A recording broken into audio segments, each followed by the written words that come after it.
Our third speaker, Miss Kelly. Today, Kelly will take us on a journey through telenovela of her American work life, the jobs she's had since arriving in the United States. In this speech, she will highlight her vocal variety, her body language as part of her pathways development. Let's give a warm welcome to Kelly. Thank you. Thank you. Good evening, fellow Toastmasters.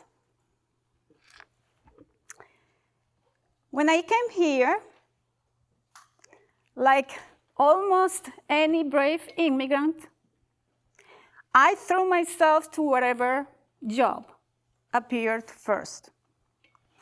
My first job was in Chicago, selling sponsorships over the phone for corporate events. On day one of my coworkers welcomed me, saying, if in 1 month you are still here, you will kill yourself. She had been working there for 3 weeks. I'm a woman of discipline, so I quit on day 29. I respect life, and I respect deadlines. My second job was selling wine by the box. I had to find businesses that allow me to host wine tasting on their premises. That's a weird model business, but that was that. And the first business owner that told me yes was the owner of a car wash.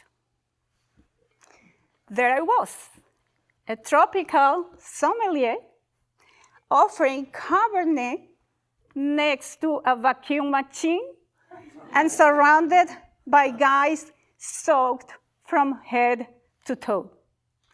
To this day, I don't know how the police didn't arrest me, because basically I was running a liquor operation business in the street. It was summer.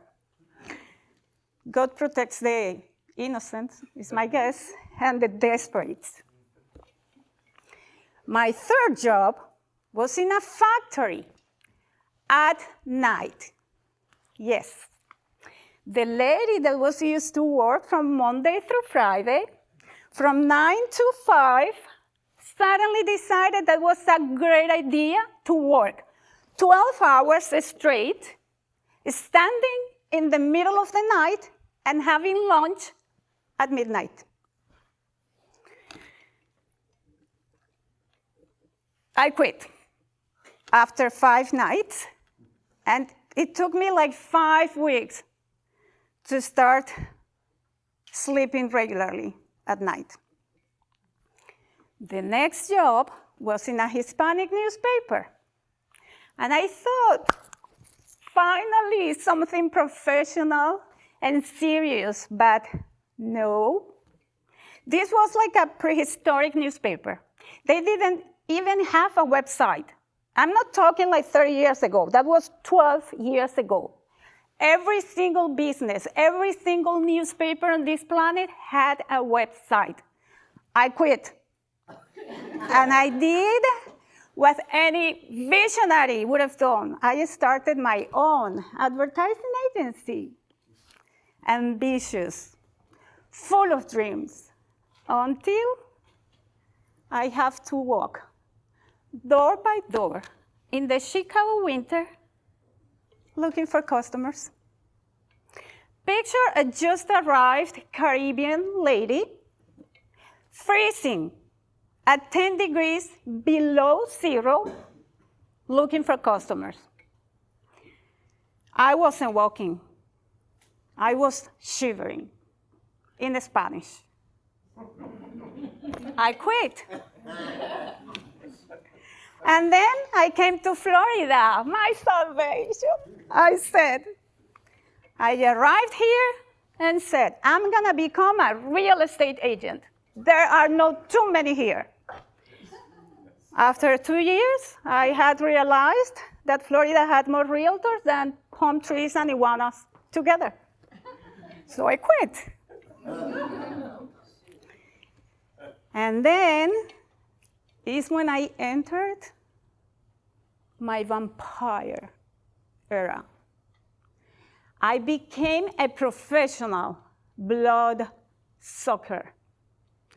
I didn't suck the blood directly, but I was the one bringing people to give us their blood. I was basically the personal assistant of Dracula. Look, I went to malls, I went to churches, I went to businesses, and this is painful. I went to high schools to get these kids drained of their blood. If you donated blood in 2016, you're very welcome. After that karmic experience, I couldn't sleep thinking of these high school kids. And I decided to do something to redeem myself. So I became a driving instructor. Yes. Every lesson was like a near-death experience, sponsored by, remember my amygdala, my little peanuts? They sweated, I sweated. They shook, I shook, just looking at them. Every time a student hit the brake, I saw my life flashing before my eyes twice.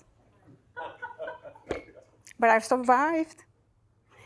And when I stopped doing driving lessons, I felt like God had signed my forgiveness certificate personally. Here I am. I still have the driving school. I created my own. But I found some other souls seeking redemption, so they're doing the driving lessons now. I'm alive before you with an amygdala that deserves financial compensation. I didn't tell you the whole story the other day. I just played the victim role. So I know that you don't like us to say this, but fellow Toastmasters, thank you very much for listening to the telenovela of my American jobs. And if there is an immigrant here, job hunting, may the Lord be with you. Back to you.